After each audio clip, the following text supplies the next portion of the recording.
Dobro onda. Ne, ja sam pogrešila nešto, moram da saznam onda u ponedeljak. Ako vi saznate, samo mi pošaljite poruku. Evo, imate telefon.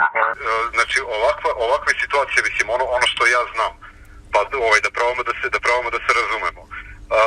Znači, Thyssen i DNT su kontaktirali fakultet da fakultet pomogne u usklađivanju dokumentacije koju oni izrađuju sa našom regulativom.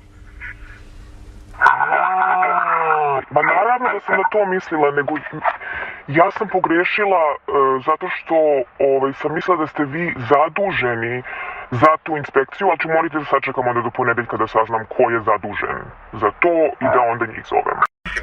Taj pregled te dokumentacije koju Thyssen bude radio, ako mi budemo sklopili dogovor sa Thyssenom, ćemo u stvari verovatno ćemo raditi mi pomagati u stvari fakultet, kad kaže mi mislim na fakultet će pomagati da se ta dokumentacija uskladi sa našim zakonima, da se oprema koja bude angažovana, u stvari oprema koja treba da dođe, da ona bude u skladu sa našim propisima, kontakti kod ministarstva i tako dalje i tako dalje. Dobro. I onda je tu taj takozvan timeline april, u aprilu to ide na lokaciju i onda se u maju počinje. Vrlo verovatno, samo što mi, kažem, još uvek nemamo detalje, mi smo dobili neki grubi opis poslova, tek u sredu imamo ponovo sastanak sa njima da vidimo kako će to dalje ići. Dobro, hvala vam puno, ja ću vam se javiti u slučaju da se to sve sklopi, a ovako evo možete da sačuvate moje ime. Pa sačuvajte broj slobodno i javite mi se, mada sam sigurna da će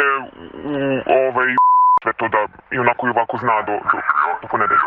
Ja znam da je fakultet potpisivao non-disclosure agreement.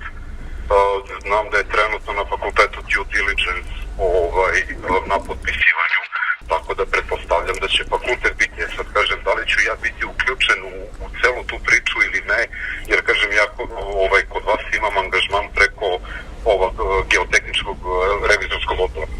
I ja u principu u celoj priči moram da ostanem nezavistan. Tu su kolege koji će to voditi Sa fakulteta?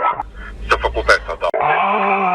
To je onda to. Problem, mislim, ja mogu svakako da vam budem veza, tako da nije nikakav problem.